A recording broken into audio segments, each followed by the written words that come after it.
click the...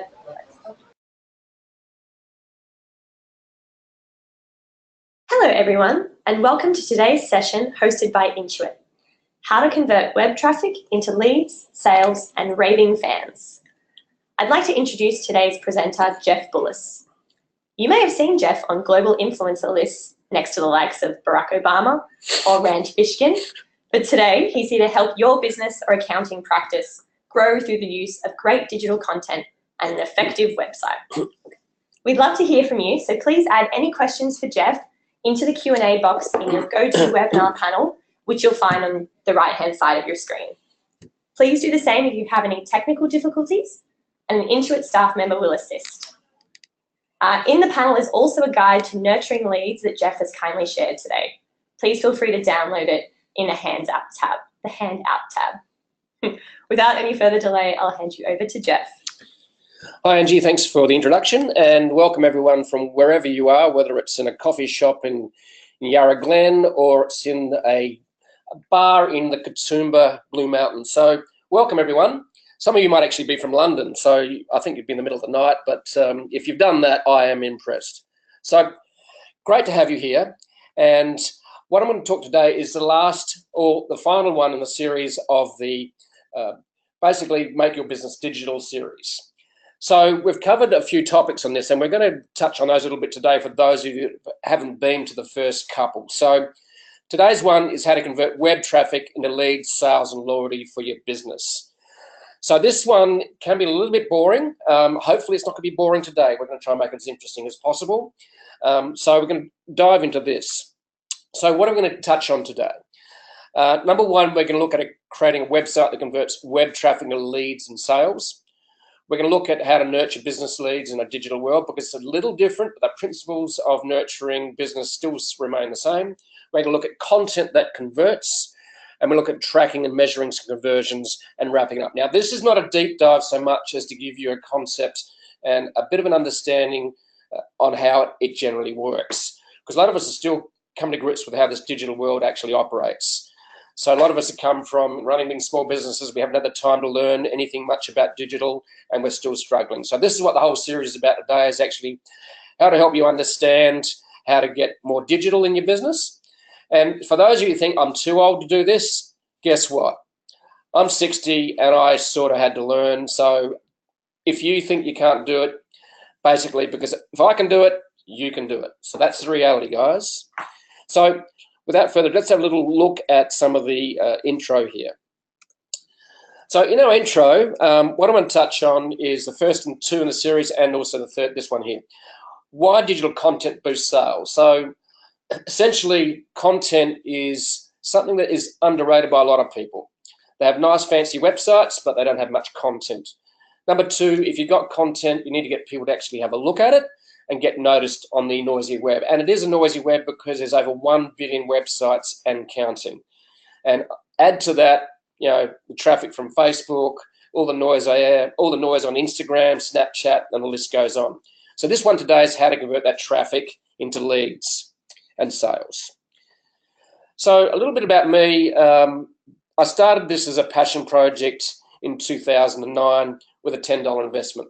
So I decided to go and buy my domain name, jeffbullis.com. Luckily, I had a strange name and I was able to get it. If I was Jim Brown, I would have had a problem getting that domain name.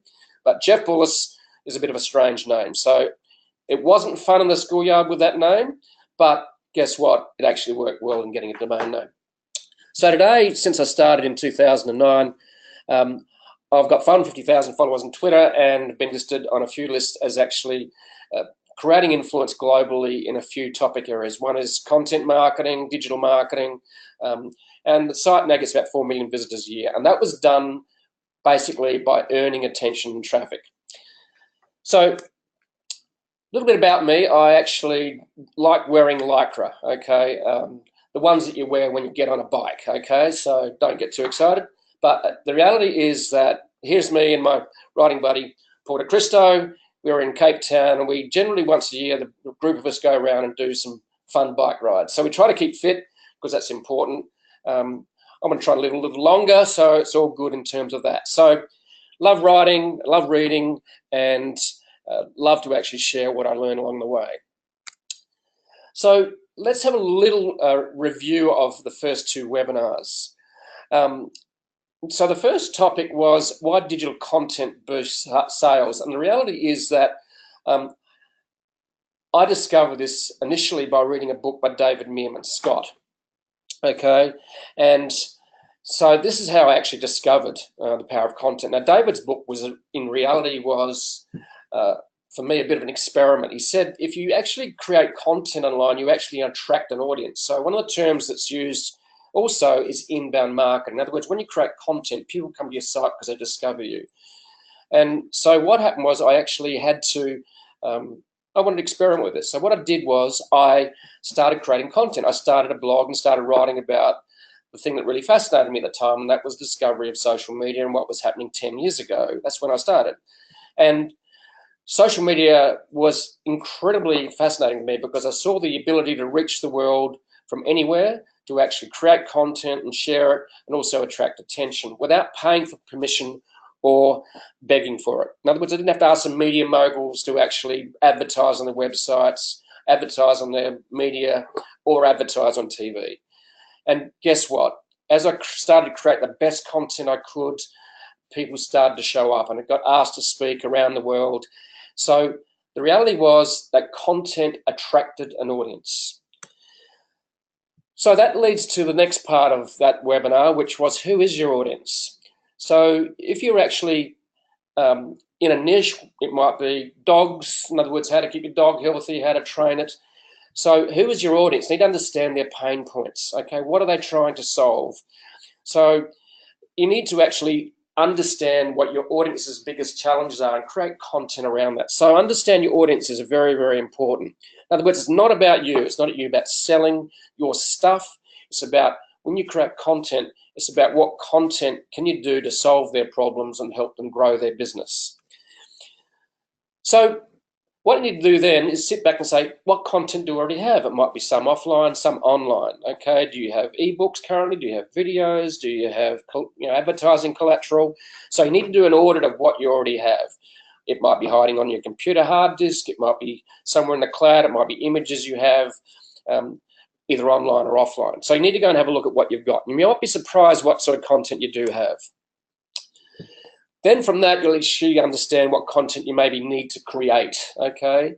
Now, some of us love doing videos, some of us like doing podcasts, some of us like to actually just write. Generally, you need to try and work out a media type that you're comfortable with, enjoy the most, and that can be your focus point, and then create content around that. So understand what content you need to create.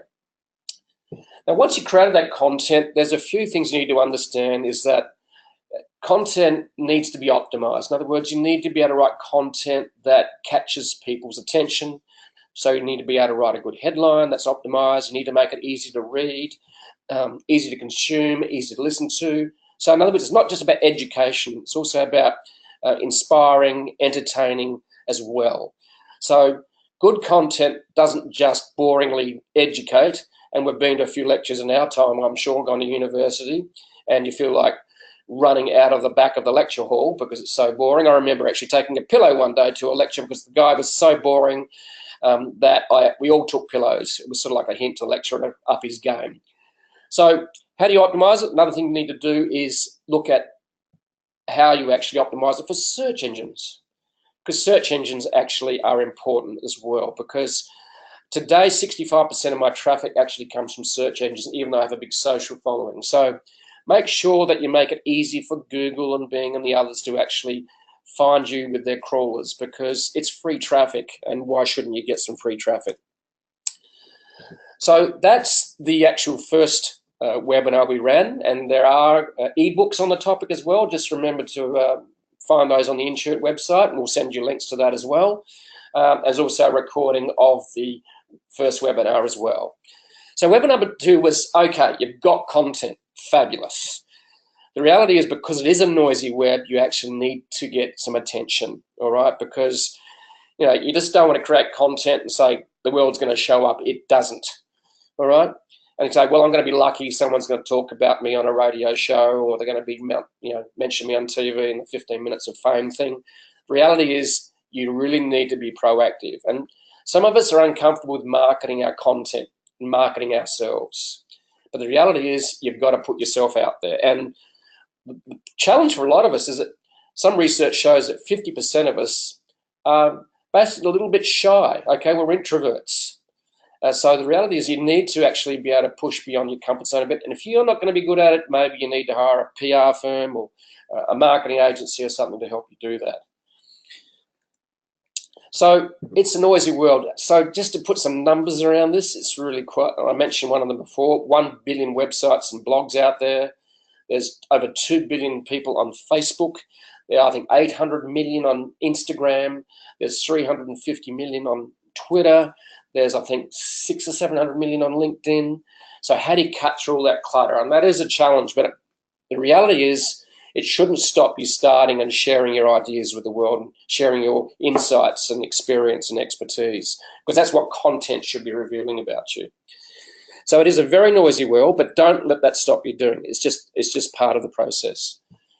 So how do you earn and get traffic for free? Because the reality is that if a lot of us in small business don't have big budgets, all right? And bigger brands also tend to get a bit lazy. They don't actually optimize their content a lot of the time, or they actually just go and spend the money to get the attention. But as a small business, and we're talking, a lot of you are in the small business category, how do you do this and get traffic for free? Well, there's a few ways to do this. Number one, Twitter, social media, Facebook, LinkedIn. Building tribes on these actually can be a great way of getting attention for free. And you can outsource part of the tasks and the process in that to a virtual assistant or your PA or your marketing assistant, whatever, a marketing manager. So building distribution on your social media channels is actually very important. Number two, don't forget to optimize your website and content for search engines. As I say, that can be a big part of your traffic. And I forgot that for a while, but the reality is it's actually worth chasing. So yes, okay, so earning free traffic's great, but a lot of us aren't prepared to wait because it can take time to actually earn free traffic. How do you accelerate your traffic? Well, you pay for it, okay? And essentially, there's a couple of key ways to do this. Number one, Facebook ads. Okay, but make sure you're measuring them if you're doing this. In other words, how many click-throughs am I getting? Are they converting to sales? Are they converting to leads? Also, Google AdWords is another big one as well. They're the two biggies in the space. And these are getting quite complicated, so you might need to hire an expert to help you in those. Some are good at Facebook, some are good at Google AdWords. You can do banner ads as well, of course, but they're the two big ones you really need to be good at. So paying for it will actually get you attention fast. But make sure that you're measuring your results so you can continue to optimize your conversion rate, because you don't want to be driving traffic to some odd page that just gets people reading your stuff and they click away and they're gone. You don't get any lead generation or any sales from that. Okay, so let's leap into webinar number 3. Now, it was about 3 or 4 years ago, and I went to an event in Chicago in the USA, and I had a lot of traffic. I had a lot of content on my site, and what was interesting was I thought I was doing pretty well, but what happened was a guy called Todd Brown came up and did a presentation at the event I was at. It was a mastermind where people just share their ideas of what they learn as digital entrepreneurs. It's about 15 of us in the room, and as he talked, I realized that I was not doing something really well. And this is what webinar 3 is all about. I had plenty of content, great content. I had great traffic, all right? But I wasn't doing anything with it, okay? Yeah, sure, I had a bit of an email list. The reality was I needed to make sure I was converting that credibility and trust built with the content and turning that and getting attention, and then, but I needed to be doing something else. I needed to convert that attention and trust into leads and sales. And this was a real aha moment for me. And I've struck so many people that have websites and they've got traffic. And when you go there going, look, I want to, yeah, got a contact form, fantastic.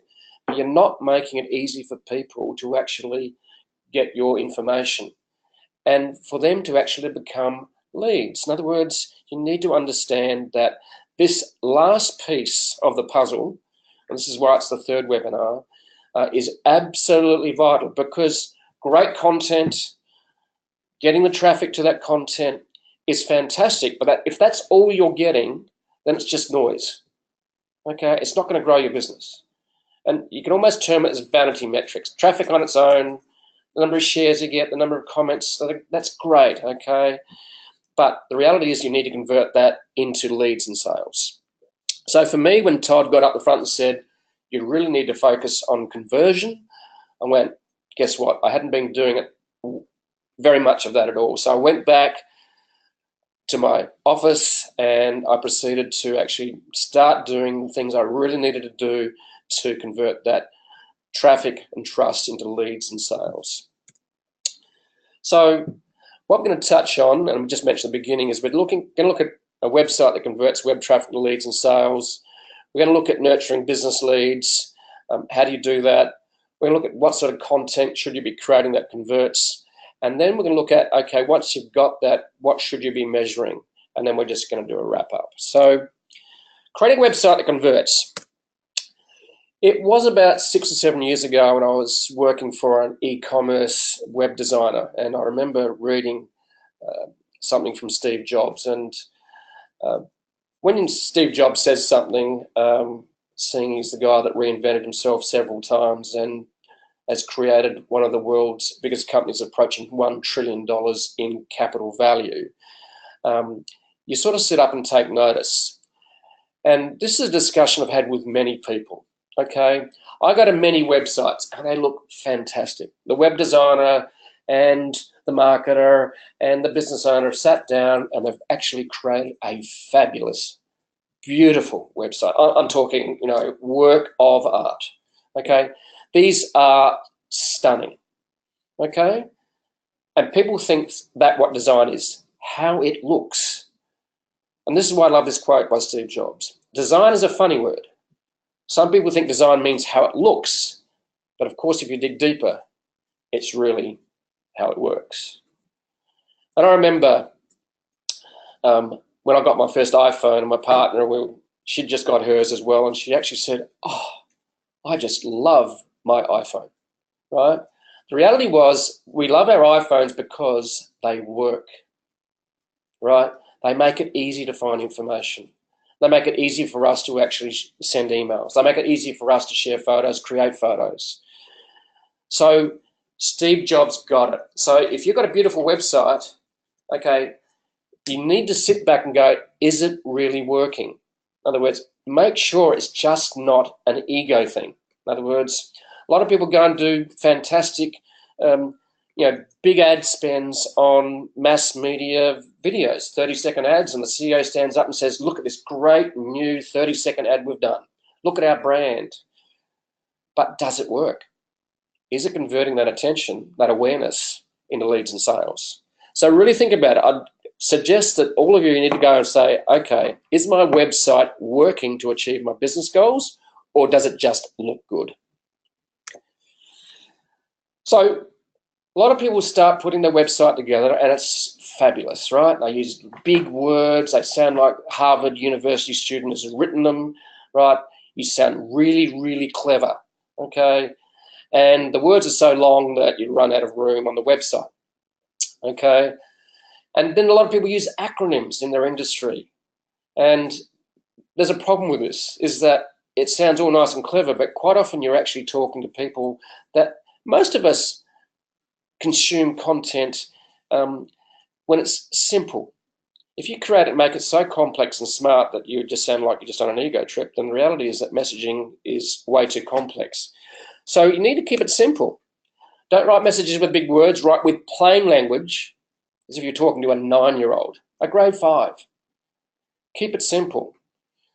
And I remember when I was about 12 or 13, falling in love with words and was reading books, and my cousin, who was 2 years older than me, said, stop it, Jeff, you're using way too big words, just trying to sound too smart. The reality is that a lot of us are trying to sound too smart instead of actually concentrating on trying to get through a cut-through message. So understand you've got to keep your words simple. Now, I remember a great quote by Stephen King, and he referred to a 52-word sentence by Mark Twain. And I might have referred this in one of the previous webinars, but I'm going to state it again. He said, Stephen King said, look at Mark Twain's sentence. He said, it's just look at the words. He said 38 of those 52 words are single syllable, and yet it was a powerful piece of writing. So understand that you've got to keep it simple. And that's actually one of the easiest ways to actually communicate and one of the most powerful ways. Another way is, again, the simplicity extends to your navigation on your site. The 3 clicks rule is one that's used. This is not, one of the 10 commandments necessarily, but the reality is that the 3 clicks rules mean that most of your important information should be found just with 3 clicks. Otherwise, if people get frustrated with, trying to find the information that matters on your site, there is one thing that's really fascinating about websites, okay, and online content. You are 1 click away from oblivion. In other words, someone buys a book, a printed book, they've made an investment, they've actually spent money, they will keep reading because they've made that small investment. Okay, the reality is when content is free, there's no investment, and they can Google something straight away by going back to Google search. You are 1 click away from oblivion. So understand that, make it easy and simple for people to navigate and find information on your site. Okay, here's an example of messaging from Travel Insurance Direct. Okay, they are doing one thing here on their site. They just want to get a lead, okay, for travel insurance. When you turn up, you know what they're about, and they're not saying buy our stuff, okay? You can't see buy on that. The messaging is simple, get a quote, okay? Underneath that, you're going, well, how good are these guys, okay? So the social proof thing is starting to creep in here, and we're going to talk about that in a minute. A product review is basically people that don't know that you don't know that have actually experienced the product. And product reviews are one of the greatest ways of actually saying whether people are going to buy the product or not. You go to Amazon and download a free book off Kindle. Guess what? You go and check the reviews. Is this worth reading? How many stars is it? Okay, and we can see here that they're moving into 4.1 stars, maybe out of 5. So the reality too, if you went to their site, you'll also find that when you went to the landing page, you would need to give away an email address. Okay, and that's that small commitment, okay, to get the quote. Doesn't mean you're buying anything yet. And I've gone to many sites where they want to give away information, but you've got to give away a credit card. And guess what? That stops many people making that commitment. Don't ask for big commitments, ask for small commitments. So this leads to things like free trial. Here's an example here. Make your call to action non-threatening and low risk with a small commitment. Okay, it's just like dating, really. You start with a coffee and you don't know where it's going to go. So the coffee is the small commitment. Okay, that's the reality. And selling is no different, guys. All right, you need to make sure that you're actually not trying to take them on a journey too fast. Now, social proof.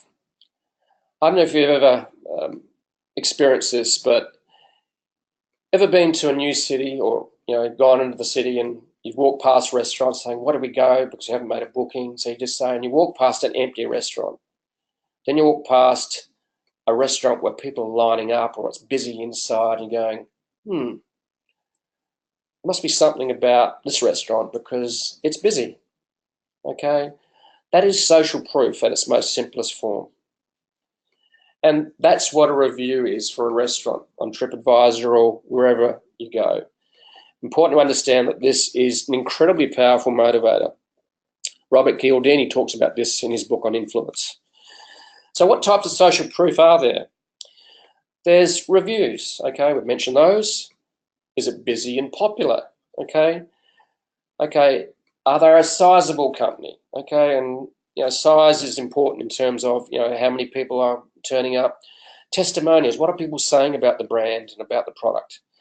Mentions and listings in prestigious publications. In other words, the Kathmandu weekend newspaper or newsletter, it mightn't carry as much as something listed on Forbes or New York Times.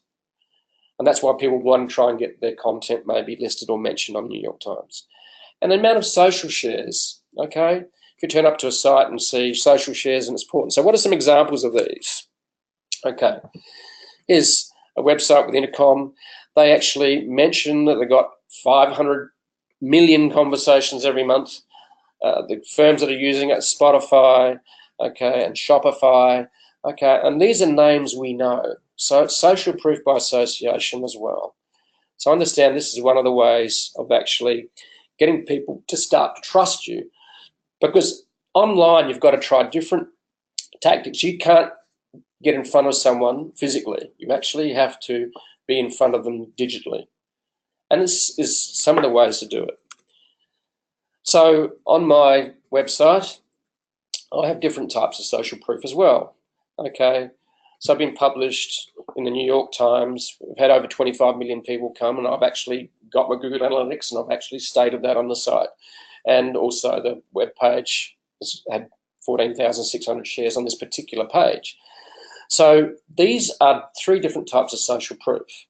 Now, a lot of you go say, well, this looks a little bit, you're just putting yourself out there, you're bragging. Well, the reality is that it's really, really important for you to do this. And as Australians, a lot of us are very, very unprepared to blow our trumpets. It's called the tall poppy syndrome. I'm sure some of you heard it. Americans tend to be very good at actually talking about themselves and actually sharing their social proof. But Australians, we tend to be a little bit more wallflowerish.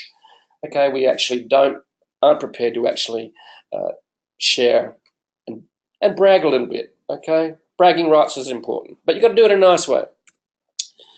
So balancing the sales pitch, all right? What do you mean by that? Well, balancing the sales pitch means that if you actually have messaging on your site that says get a quote, and then people click on that, and then they go to another page which says buy my stuff, you're not balancing the sales pitch, okay? They're turning up to a page that's got different messaging. So I understand it's really important to actually make sure that your content and even the color of your brand and so on matches as they go through the process of starting to get to know you. So let's talk about nurturing leads, okay, and cultivating leads. We need to create credibility and trust, okay, and we do that with compelling content. It just makes common sense. A lot of us actually think about, okay, online I can just ask for the sale. Do you ever turn up to your first sales meeting with a client and going, okay, sign this for us, please, all right? The actual principles, online, offline, do not change at all, okay? Understand that. So how do you do that? Okay, so you need to offer some content nurturing leads by giving them something for free, all right? I give away, one of the things I give away, amongst many, is actually a free blogging book, okay? That's one way of doing it. And when they turn up on the site, we give that away, okay? Also, I give away another book called the 101 Plus Tips to Grow Your Web Traffic. And all I'm asking for is an email address, okay? So I'm making it really simple and easy. No credit cards, nothing else, not even a name. Doesn't hurt to actually ask for the first name. So there's two things you might be asking for. Now, this isn't what I'd call a really sexy, highly designed, over-designed page. It's really simple. I actually tested a page that had a picture in the background, looked much better from a design point of view, much more attractive, I thought. Guess what? The simple orange one, asking for one thing, double your traffic, give me your email address, actually got the most leads. Okay, here's one that's rather relevant. Okay, so you can actually generate leads from things like Twitter. A lot of people just share content on Twitter. So here's some of the tweets that we've generated and put into our automation funnel and shared them on Twitter. And guess what? Grab a spot here. In other words, just use simple language. Don't say, can you register here? Register is sort of like a bit more of a scary word. Just grab a seat, all right? Make it, much more casual conversation. Because we've moved away from much more formal language to actually much more informal language. A lot of our communication should be much more conversational, okay? So, and now Twitter's got 280 characters, all right? And you can do this on Facebook, you can do this on LinkedIn as an example, just in the various formats. So to find your leads, okay, some people might be ready to buy, make it easy for them to buy. Some might be warm, some might be never heard of you before, okay? If you do Facebook advertising, for example, you're driving people to a landing page, they're going to be, that's what we call cold traffic. People who know about you, read your blog, heard about your brand, they might be warm. Those that have actually subscribed, have given you their email address, open up your emails, okay, they're much warmer. Okay, but focus on the hot leads first, okay? That's what you should be doing. And how do you do that? Well, we're going to touch on that in a little bit. Then you should actually be working on turning those warm leads into hot, and how can we do that as well? So we're going to touch on that as well. So what are the tools I use to generate and nurture leads? Because we could all be sitting there just emailing individually, all right? And it's just like using, Intuit's tools like QuickBooks. Basically, what you need to do is make sure that you are using tools to help you manage not just your finances, but also manage your lead generation, okay? And there's a lot of great tools out there now. Like just in the last 4 or 5 years, some fantastic ones have emerged. I use SumoMe, that one I showed you with the welcome mat, the big orange, double your traffic. That's a welcome mat feature. Just using that particular feature, I've generated about 130,000 email subscribers and leads just by using that feature over the last couple of years. And you might have seen where you go to move your mouse away, and guess what? You have tech that detects you moving your mouse up to the top right corner to exit, and they send up a little pop-up saying, before you go, here's some other information you might love. In other words, it might be a free PDF or a tool, whatever it is. Opt-in Monster generates hundreds of leads a month for me as well. There's a fantastic actual tool too to actually create these landing pages. It used to cost you $2,000 or $3,000 plus to create a landing page. Lead pages have got templates, you can do that for about $30 or $40 a month, and you can do this in 15 to 30 minutes. You can create a landing page and then connect it to your other marketing automation apps. So one of the other ones is marketing automation.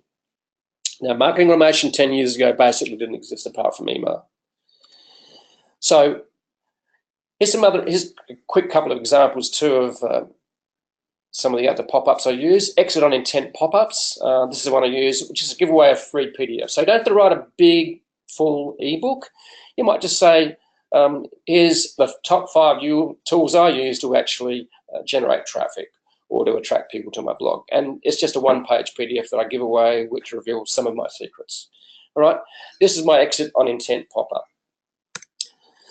So this leads into how do we actually capture leads, and then how do we control and nurture without actually spending all our time just managing it and doing it, manually. Okay, they're called autoresponders. All right. Now there's a bunch of them out there, and these are the ones that actually help you. You can build it once, and then you actually can put people into a sales funnel online. So here's an example of a webinar funnel. For example, when you registered here, you might have got reminders and so on. Okay, but initially it can start with, and this is what I do too, is when we actually get people to subscribe, this is the indoctrination pages down the bottom. That's where I introduce people to who I am. So in the first few emails, I actually share my story before I say anything, ask for any sale, anything else. Okay. In other words, you've written a topic that's interesting, and then you actually tell people about yourself, just introduce you, tell a story. Everyone's got a story to tell. A lot of us think we don't have a very interesting story, but if you dig deep, you actually do have a story worth sharing. And then what you then do is people register.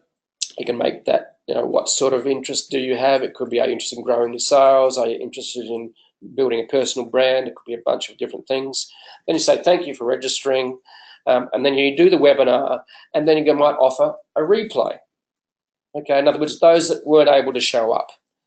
And then it might be a replay and add some more value to it, and then there might be a replay with Cliff Notes, and they might be saying, okay, we've got a special offer as well, only runs for 3 days. Now, this can be all automated. So, yes, it takes a bit of time to set up. You need to create some great content. You need to record the webinar. You can actually turn these into evergreen webinars. So, automation can be one of the best ways to actually scale your efforts. Now, a lot of people say, what is the maximum times you can contact people via email? This is something that's quite contentious. I've seen people that actually, brands that only contact people once a month. I see brands that contact people once a day. Okay, if you're always asking for a sale, once a day can be boring, but if you're adding great value every day, once a day is fine. I've seen some people, brands contact people multiple times a day. Now, you've got to be comfortable with your own marketing in terms of your outreach and what you want to do. So there's no right or wrong on this. You've actually got to experiment and see what works. But essentially, you want people to opt in, you need to add value to their lives. So we don't want to get too distracted by the vanity metrics. So in other words, we're saying, look at all the likes I've got, show the CEO, look at all the traffic we've got, look at all the sharing we have, and that's fabulous. But this, I just want to drive this point home. All that effort is pointless if you don't actually turn it to leads and sales. In other words, you've got great content, it's sharing information, you build that credibility and trust and saying, well, hey, these guys really know what they're talking about. All right, you're a thought leader and you've got great content that entertains, educates, and inspires people to take action. But you've got to convert that into leads and sales because that's why you're in business. Loyalty, how do we do that? Okay, we need to provide some resources. Okay, number one, to provide them that solve their problems. We need to create experiences that surprise and delight. Okay, remember you sign up to something and suddenly you get something even in your letterbox. Okay, like a gift, saying thank you for being part of our brand, thank you for subscribing, a little gift is given away.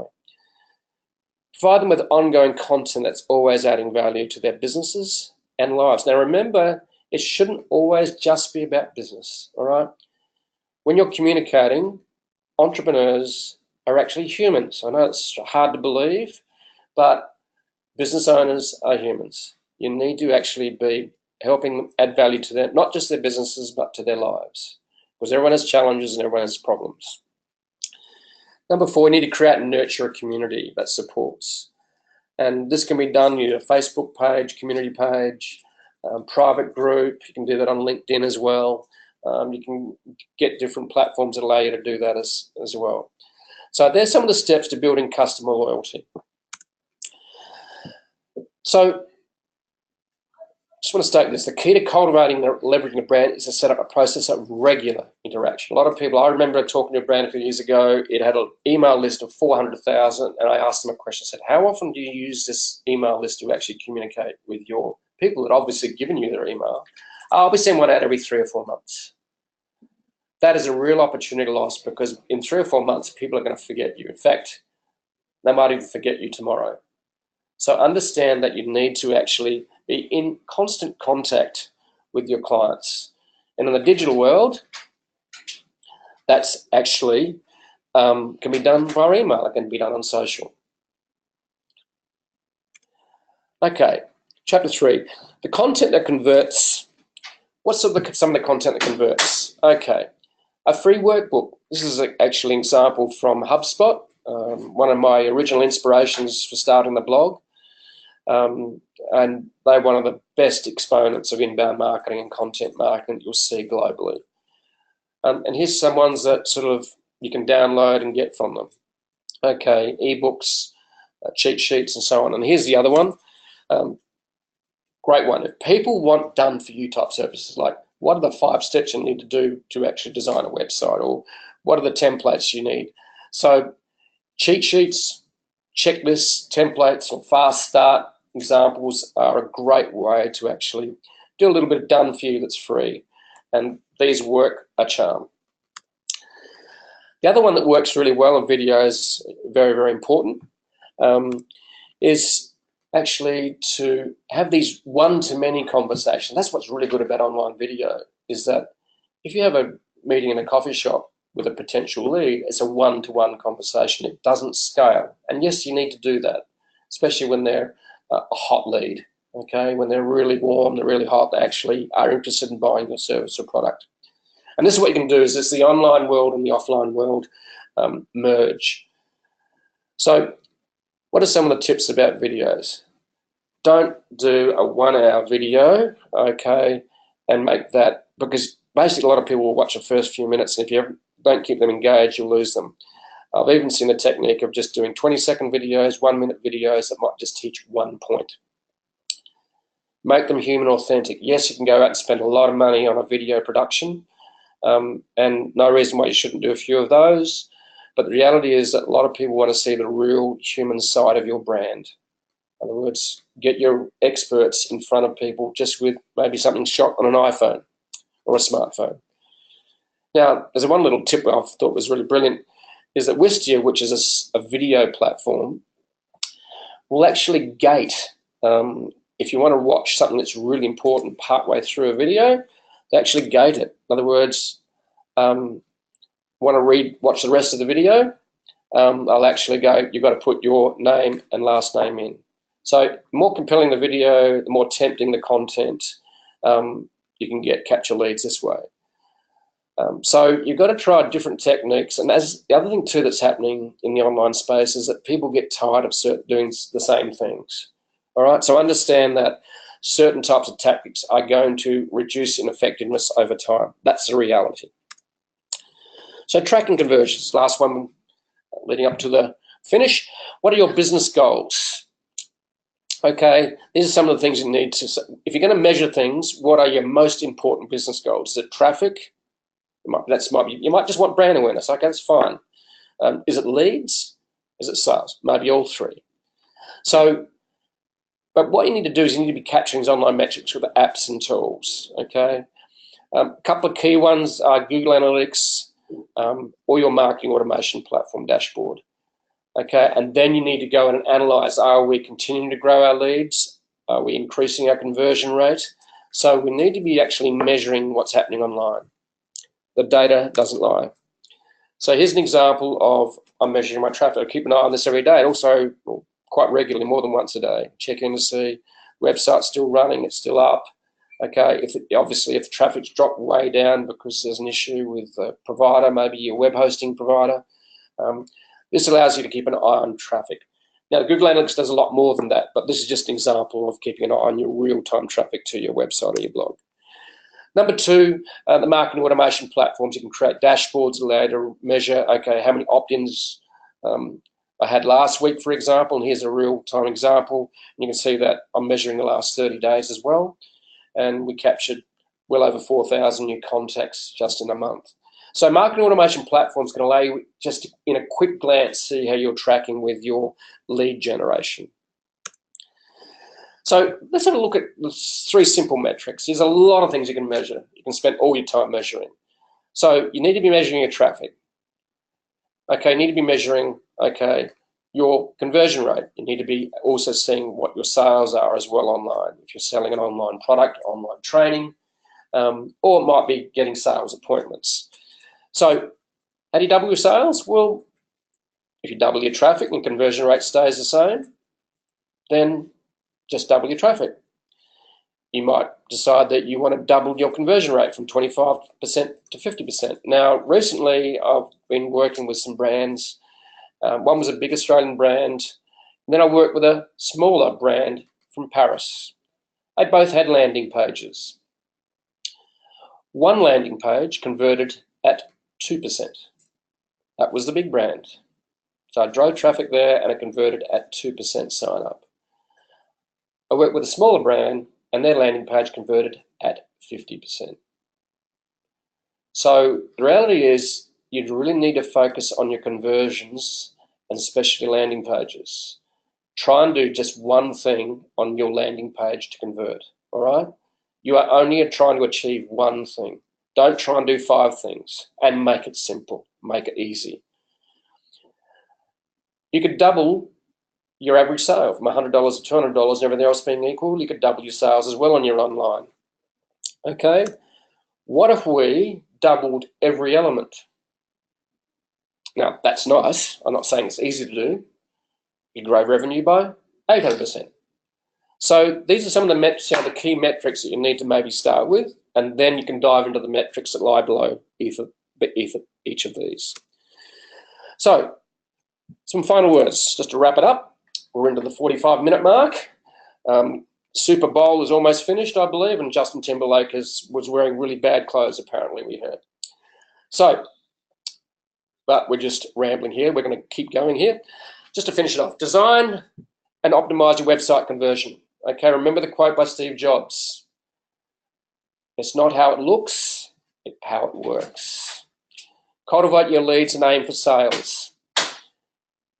Keep in touch with your clients online. If they haven't heard from you for a month or two, well, you've got a problem. You need to be keeping in touch. Create content that converts by adding value all the time. And that will also lead to building loyalty, trust, and credibility.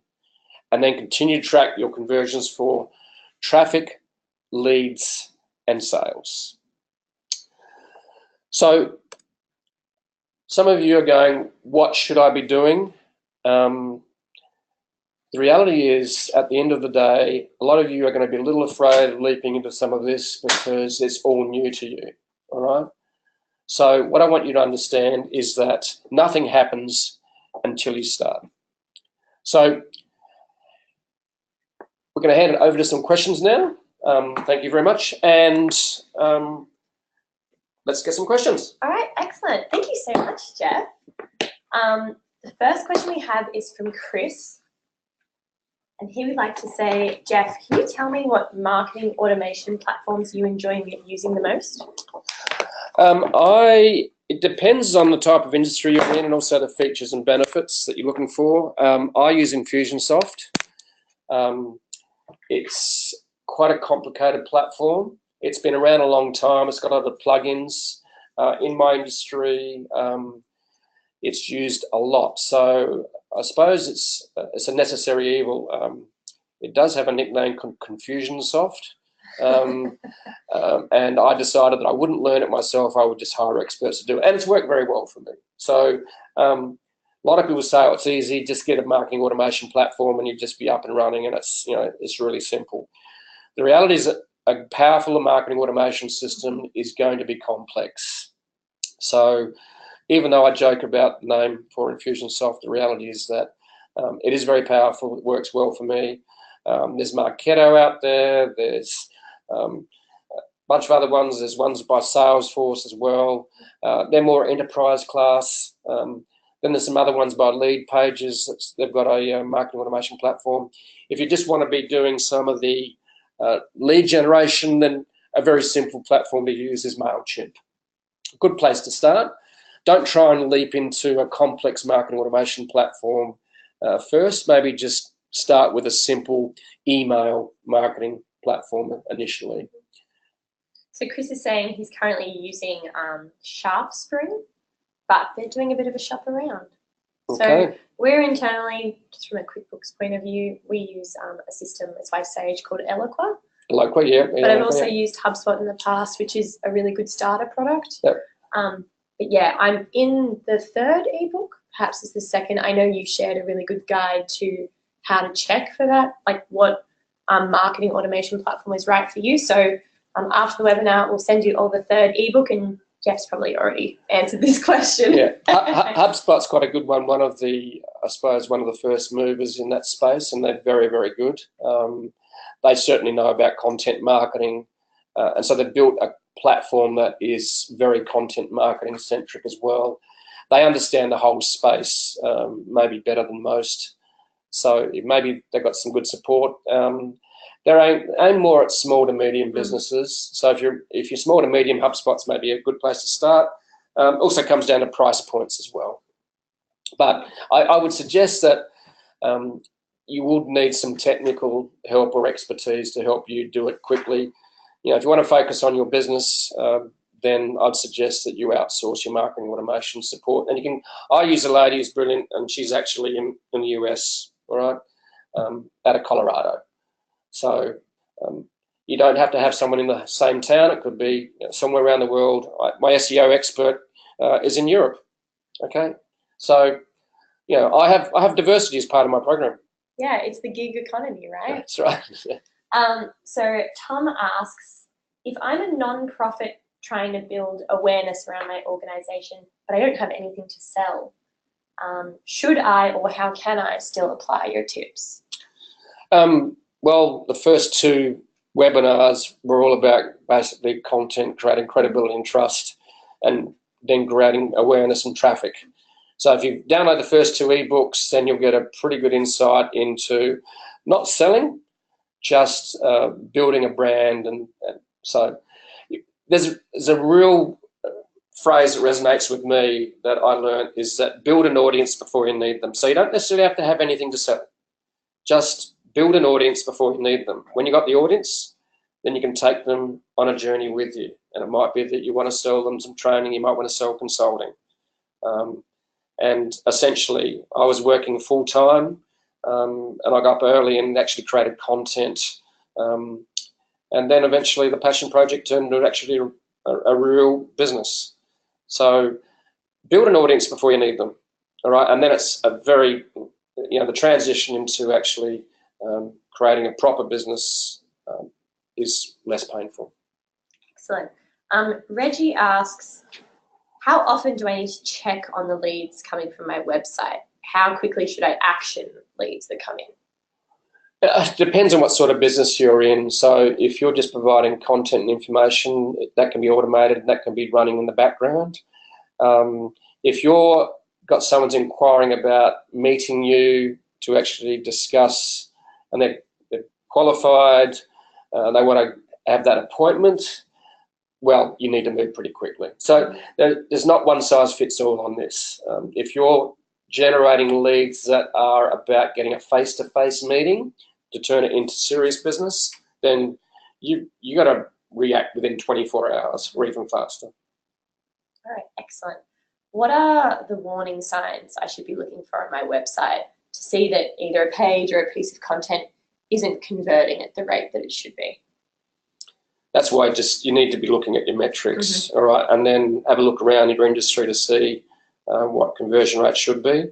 For example, if you're giving away free content and it's not converting at 25 to 50% when people actually click on it, then you've got a problem with your landing page. So when I saw the conversion rate of a big brand here in Australia at 2%, I'm going, that's a serious problem. And the problem is that bigger brands tend to have big lazy money, and they're used to just throwing big budgets at big media. I think a lot of the bigger brands could learn a lot from the smaller brands in terms of being efficient and effective and optimized. Excellent. I guess this is kind of a follow-up. So if I notice leads are stalling or conversions or a landing page isn't working, how quickly should I pivot? It comes down to how much resources and money you've got. Basically just losing a bit of money depends on if you're, having to feed the family the next day, then you might pivot rather fast. Right. Excellent. I actually think that's the last question we have time for today. Thank you so much for joining us, Jeff. As Jeff said earlier, this is the final webinar in our 3-part series that he's been hosting for us. You can view all the past webinars in the links that I shared in the chat, but also at quickbooks.com.au. We'll be sending a recording of this webinar and, most excitingly, Jeff's exclusive ebook titled How to Convert Web Traffic and Leads into Sales and Loyalty for Your Business. So be sure to keep your eyes open for that exciting ebook in your inbox. Thanks for joining us, Jeff. Thanks, guys, and have a great day.